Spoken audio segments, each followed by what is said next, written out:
Good morning વિદ્યાર્થી મિત્રો. ભાઈ લાસ્ટ ટાઈમ આપણે ટેક્સ ભણતા હતા.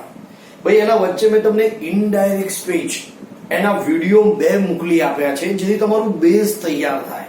એટલે એક બાજુ તમે ઇનડાયરેક્ટ સ્પીચ પણ ભણતા રહેશો અને એક બાજુ આપણે ટેક્સને પણ ભણતા રહીશું. ભાઈ લાસ્ટ ટાઈમ આપણે ભણતા હતા અનફર્ગેટેબલ વોલ્ટ ડિઝની. ભાઈ એની અંદર આપણે ત્યાં સુધી ભણ્યા હતા કે ભાઈ વોલ્ટનું સપનું પૂરું થઈ ગયું. ભાઈ વોલ્ટે ડિઝનીલેન્ડ બનાવી દીધું અને એ પોતે ધનવાન બની ગયા. અને પહેલી વાર રોય કે છે મારા ભાઈના મનમાં ભાઈ એક બીજો બિઝનેસ કરવાનો વિચાર આવ્યો. પણ એ બિઝનેસ ભાઈ એમને પૈસા કમાવે નહીં પણ સેવાના અર્થે શરૂ કર્યો. એટલે કે ભાઈ એન્ટ્સની પર્વતમાળા, એમાં સિરિયાની જે પર્વતમાળા છે ત્યાંના લોકોને રોજગારી મળે એટલે એમને શરૂઆતમાં માઇન્સ બનાવડાવી અને ત્યાંના લોકોને રોજગારી આપી હતી. તો આપણે ત્યાં સુધી ભણી ગયા હતા. ભાઈ આગળ જુઓ. A California Institute of Art for which he donated the land and several $1 million. ભાઈ યાદ કરો, વોલ્ટ પોતે કેલિફોર્નિયા ભાઈ એ યુનિવર્સિટીમાં પોતે કાર્ટૂન શીખ્યા હતા. હવે એમની પાસે એ સમયે પૈસા નતા પણ કોઈ યુનિવર્સિટીના ભાઈ ડીન હશે કાં તો કોઈ પ્રોફેસરે એમને મદદ કરી. એ સંસ્થાના કોઈ વ્યક્તિએ એમને મદદ કરી અને એમને ભણાવ્યા. એટલે એમને એમનો બદલો ચૂકવ્યો. એના બદલામાં એને કેલિફોર્નિયા ઇન્સ્ટિટ્યૂટને ભાઈ ઘણી બધી જમીનો આપી. અરે જમીન શું કે જે કરોડો ડોલર આપ્યા કે મારી જેમ મને તમે ભણાયો એમ બીજા વિદ્યાર્થીઓને પણ આ રીતે મદદ કરજો. અને પોતે યુનિવર્સિટીના બાંધકામ માટે જમીન આપી અને પૈસા પણ આપી દીધા. And most ambitious of all, $100 million Disney World and City of Tomorrow in a Florida. અને આમ મારા ભાઈએ ભાઈ સિટી ઓફ ટુમોરો, આવતીકાલનું એક શહેર ફ્લોરિડાની અંદર 100 મિલિયન 100 અબજ કરતા વધુ મોટો પ્રોજેક્ટ બનાવી દીધો. અને આમ ભાઈ હવે એમનો છેલ્લો પોઈન્ટ આવે છે. ભાઈ એમને કહ્યું કે મારો ભાઈ કેટલો બધો સારો હતો, એમને કેટલું બધું સારું કામ કર્યું, છતાં પણ જુઓ ભાઈ એમને લખ્યું છે ટ્રેજિકલી, દુર્ભાગ્યવશ, in the midst of all this activity. ભાઈ મારો ભાઈ એટલો બધો પ્રવૃત્તિ કરતો હતો, એ કદી આળસ કે આરામની વાત જ ના કરે. ભાઈ આળસુ હોય ને એને બધી બીમારીઓ લાગુ પડે, પણ જે બહુ એક્ટિવ હોય, બહુ કામ કરતો હોય, ભાઈ એને જનરલી બીમારી ન લાગે. છતાં પણ મારો ભાઈ આટલું બધું કામ કરતો હતો. Walt was stricken with his fatal illness. પણ એ સમયે ભાઈ એવું કહેવાય છે એક ચેપી રોગમાં, એક જીવલેણ રોગ ભાઈ એ લાગુ પડ્યો હતો. હવે રોગનું નામ એમને આપણે બતાવ્યું નથી પણ એમને એક ચેપી રોગ લાગુ પડ્યો અને જેથી ભાઈ એ ખૂબ જ અત્યંત બીમાર પડી ગયા. I heard him refer to this cruel blow only once. ભાઈ એવું કે છે ભાઈ આ વિધિની આ ક્રૂરતા મેં ભાઈ એક વાર મારા ભાઈના મોઢેથી સાંભળી હતી. Whatever it's I have got, he told me don't get it. એવું કે છે ભાઈ મારો ભાઈ કદી મને કશું ના પાડે, પણ જ્યારે હું મારા ભાઈને મળવા જતો હતો અને એને ખબર પડી કે મને ચેપી રોગ છે એટલે મારો ભાઈ મને કહેતો હતો whatever it is I have got, મને જે રોગ થયો છે don't get it, ભાઈ તને એ ના થવો જોઈએ. I visit him in the hospital the night before he died. ભાઈ નસીબ મારા જુઓ, મારો ભાઈ ના પાડે તો બી હું મળવા જાઉં ને એક દિવસ ભાઈ મારો ભાઈ બહુ ના પાડતો હતો છતાં પણ રાત્રે એને હું મળવા ગયો અને રાત મારા ભાઈની આખરી રાત હતી. છેલ્લી રાત હતી. ભાઈ એ રાત્રે મારા ભાઈ ગુજરી ગયા હતા, પણ એમને હું એ દિવસે એ રાત્રે મળવા ગયો હતો. And it never will. અને એવું કે છે, સોરી although desperately ill. ભાઈ મારો ભાઈ એટલો બધો બીમાર હતો, although even though yet still but, બે વાક્યમાં વિરોધાભાસ. આપણે બીમાર હોઈએ ને તો ઓળીને ઊંઘી જઈએ, નાટક કરીએ, એવું બધું કરીએ. અલા ભાઈ આટલો બધો માણસ બીમાર હતો. he was full of plan for a future as he had been all his life. ભાઈ પથારીમાં પડ્યો મારો ભાઈ બધી વાર્તાઓ લખતો હતો, સ્ટોરી કાર્ટૂન બનાવતો હતો અને પોતાના મગજમાં નવા વિચારો કરતો હતો. એટલે વિચાર કરો, આટલો બીમાર હોવા છતાં પણ વ્યક્તિ વિચાર કરે છે, વ્યક્તિ સ્ટોરી લખે છે, વ્યક્તિઓ આઈડિયા, અને વ્યક્તિ પોતે કાર્ટૂન બનાવે છે. ભાઈ આ અશક્ય છે, બીમારીમાં કોઈ ના કરે. પણ મારો ભાઈ આટલો બધો બીમાર હોવા છતાં પણ એ કામમાં વ્યસ્ત હતો. Walt used to say that Disney would never be finished. ભાઈ મારો ભાઈ હંમેશા મને કહેતો હતો, હું રહું કે ના રહું, પણ મારું ડિઝનીલેન્ડ, મારું સપનું કદી ફિનિશ ન થવું જોઈએ. એટલે કે કદી એ બંધ ન થવું જોઈએ, કદી એ આગળ ને આગળ વધવું જોઈએ, એ એક જગ્યા ઉપર થંભી ન જવું જોઈએ. And it never will. અને આવું કદી ના થાય. I like to think too. અને મેં પણ એમને વચન આપ્યું હતું કે તમે જે કહો છો એવું જ થશે. Walt Disney influence will never be finished. અને વોલ્ટની અસર, વોલ્ટના વિચારો અને વોલ્ટે જે ઈચ્છા કરી હતી એ આજ સુધી કે જે એ પતી નથી. રોજ નવું ને નવું ડિઝનીલેન્ડમાં કરતા જ રહેવાય છે. એટલે એમની ઈચ્છા મુજબ ભાઈ અમે આજે પણ વોલ્ટની પ્રમાણે કંઈક ને કંઈક ચેન્જીસ કરતા રહીએ છીએ. that through his creation future generation will continue to celebrate what he once describes as. ભાઈ એવું કે છે એમને આ ડિઝનીલેન્ડ નું સર્જન કર્યું ને એટલા માટે કે ભવિષ્યમાં આવનારી પેઢીઓ, ભાઈ ભવિષ્યના બાળકો આ ડિઝનીલેન્ડ ને જુએ અને એમાંથી એ બી કંઈક પ્રેરણા લે. What he once described. ભાઈ એકવાર એમને મને એક વસ્તુનું વર્ણન કર્યું, ભાઈ જે મારા માટે અને તમારા માટે બહુ મહત્વની વસ્તુ છે. ભાઈ એમને એમના જીવનમાં એક એટલી સુંદર વાત કહી, જે વાત હું તમને કહીને સંભળાવું છું. That precious, ageless something in every human being which make us play with a children toy and laugh at silly things and sing in the bathtub and dream. ભાઈ મારો ભાઈ એવું કહેતો હતો કે દરેક વ્યક્તિમાં એક બાળક જીવે છે. યાદ રાખજો ભાઈ, આજે નાનું બાળક તો બાળક હોય, પણ એ 10-15 વર્ષનું થાય તો એમાં બી બાળક હોય. ભાઈ એ 20-25 વર્ષનું તમારી જેમ જવાન થાય તો એમાં પણ બાળક હોય. અને તમારા પપ્પાની જેમ એ મિડલ એજમાં પહોંચી જાય 50-60 વર્ષ તો બી એમાં બાળક હોય. અને 70-80 વર્ષના દાદા હોય ને ભાઈ એના બી અંદર એક બાળક હોય છે.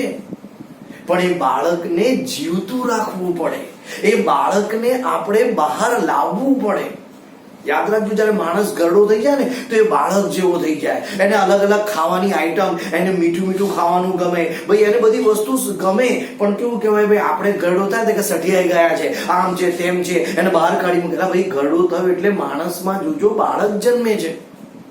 તમે દાદા દાદીને જોજો, લઈ જજો ક્યાં ભાઈ, કોઈ જગ્યા ઉપર જ્યાં સ્વિમિંગ પુલ, નદી, તળાવ, ભાઈ તમે લઈ જાઓ. જો એ લોકો બી ડૂબકીઓ મારશે, કૂદશે અને તમે બગીચામાં જાઓ, તમે જો રમવા લાગશે, કારણ કે એમની અંદર બાળક છે, બહાર નીકળે છે. અને ખાસ કરીને તમારા ઘરમાં લગ્ન પ્રસંગ હોય તો તમારા પપ્પા મમ્મી અને જો દાદા બી પોતે નાચ્યા કરશે. કેમ ખબર છે ને, એની અંદર બાળક જન્મી ગયો છે, એ પોતે મજા કરે છે. પણ આપણે શું કરીએ છીએ, બાળકને માર નાખીએ કે બહાર નહીં આવવાનું.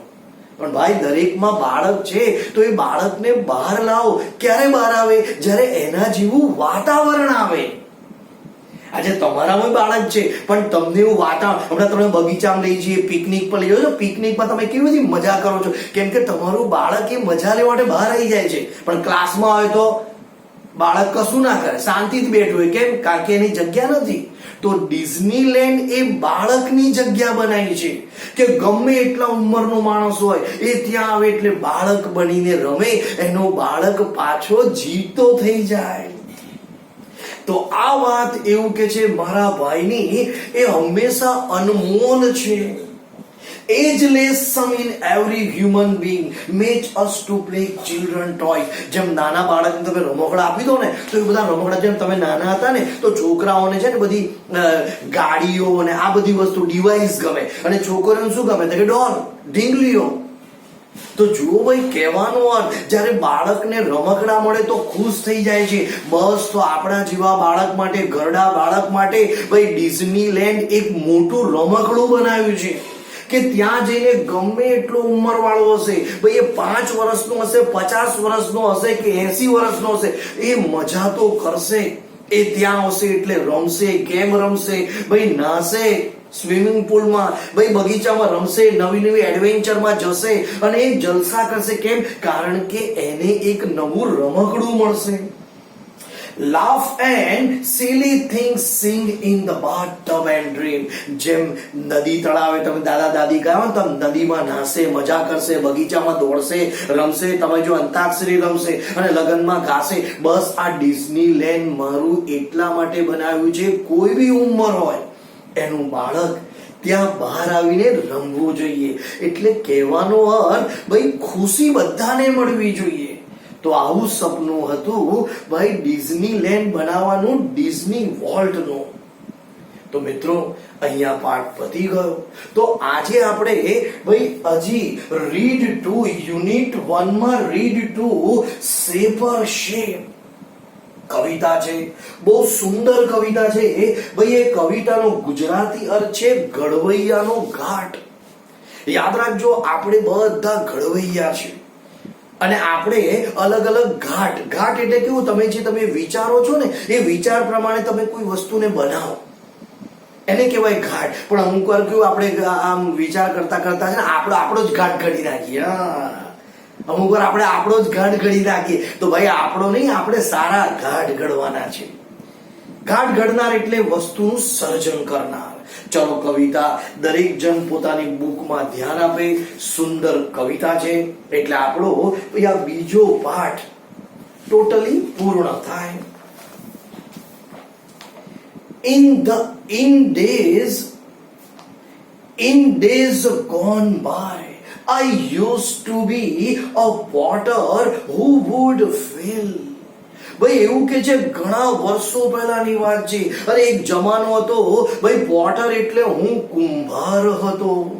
His finger mold the yielding clay to pattern on his will. ભાઈ ઘણા વર્ષો પહેલાની વાત છે ભાઈ, હું પોતે કુંભાર હતો અને કુંભાર ચાકડા ઉપર ભાઈ માટીને નાખી અને પોતાના હાથની આંગળીઓ વડે ભાઈ એ માટીને ઘડી એમાંથી ઘડો બનાવે, કુંડો બનાવે, દીવડા બનાવે અને અલગ અલગ માટીના વાસણો બનાવતો હતો. એટલે કે હું પોતે માટીમાંથી વાસણ બનાવનાર ઘડવૈયો હતો.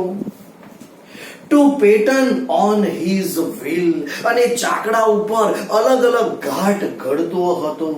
But now through wisdom lately won. પણ યાદ રાખજો, આપણામાં છે ને હોશિયારી હોવી જોઈએ, પણ વધુ પડતી હોશિયારી એટલે ડાયામાંથી દોઢ ડાયા ના બનાય. આપણે ચતુર બનીએ, પણ પછી તમે વધારે પડતા ચતુર બનો ને ભાઈ, તો એવું કહેવાય એ તમારી ચતુરાઈ તમને જ પછાડી નાખે.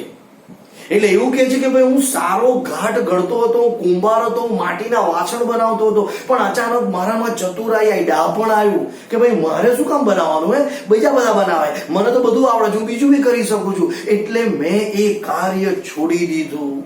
That tried has died away, I says to the potter.